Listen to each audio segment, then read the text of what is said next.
আজহারি উনি হচ্ছেন আমার একজন স্বপ্নের পুরুষ, স্বপ্নের মানুষ। আমার ভাল লাগে সর্বপ্রথম হচ্ছে গিয়ে মিজানুর রহমান আজহারি, আর তারপরে যদি কাউকে ভালো লাগে সেটা হচ্ছে হাফেজ নাজমুল সাকিব। মিজানুর রহমান আজহারি উনি হচ্ছেন আমার একজন স্বপ্নের পুরুষ, স্বপ্নের মানুষ। তার প্রতি আমার অনেক মানে আমি ওনার মানে বয়ান বা ওনার কোনো কিছুই আমি মিস করি না। আর এরপরে যিনি আছেন নাজমুল সাকিব, ওনাকে আমার খুব ভালো লাগে। উনিও হচ্ছে বিশ্বজিৎ বছরে আমার ওয়েব ফিল্ম করার প্ল্যান চলছে এবং একটা সিনেমার কথা চলছে, আর নাটকের কাজটা আমি কন্টিনিউ করছি। তবে সামনে ETN-এ আমার 3টা নাটক কনফার্ম হয়েছে। সামনের মাসের 6 তারিখ থেকে শুটিং। উনি ম্যারিড পারসন, ওনার প্রতি আমার সম্মান, ওনারে দিয়ে আমরা প্লিজ ভাইরাল করেন না। 4টা বিয়ে নিয়ম আছে ইসলামে।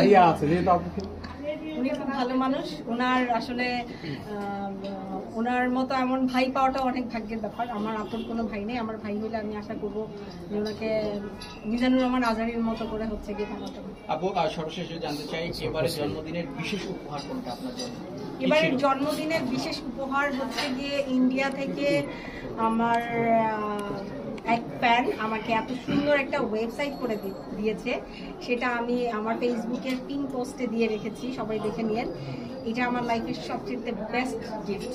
এই গিফটটা আমি আসলে এইভাবে আশা করি না, যে একটা মানুষ কতটা আমাকে ফলো করলে সে আমি আমার ব্যাপারে কিছু জানি না, সে আমার ব্যাপারে সব জানে এবং সেটাই ওয়েবসাইটে সম্পূর্ণ কিছু তুলে ধরেছে। তো thank you so much Ajay Sharma.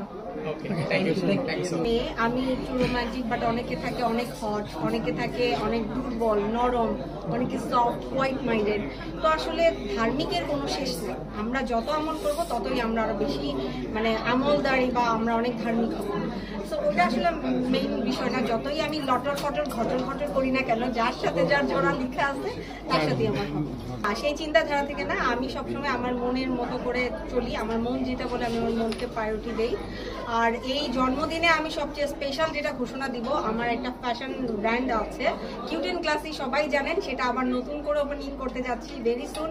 নানুর সামনে অনেক দুষ্টামি করি, আর নানু আমাকে বলে, হ্যালো মাগি, জামাই বাড়ি গেলে এক উষ্টায় নিব আর এক উষ্টায় আবার দিয়া যাইব। তো আমার নানুর এই ভাষাটা আমার খুবই ভালো লাগে, কারণ আপনারা জানেন মুরব্বীরা এই ভাষায় কথা বলে। তো আমি আমার নানুকে আজকে আমার বার্থডেতে পেয়ে আমি অনেক খুশি, আলহামদুলিল্লাহ। এবং আমি বলবো আজকে এই আমার এই অনুষ্ঠানের পিছনে যাদের সবচেয়ে বেশি অবদান, যে কটা পার্সনের, সেটা হচ্ছে অভি মহিউদ্দিন ভাই। আমাদের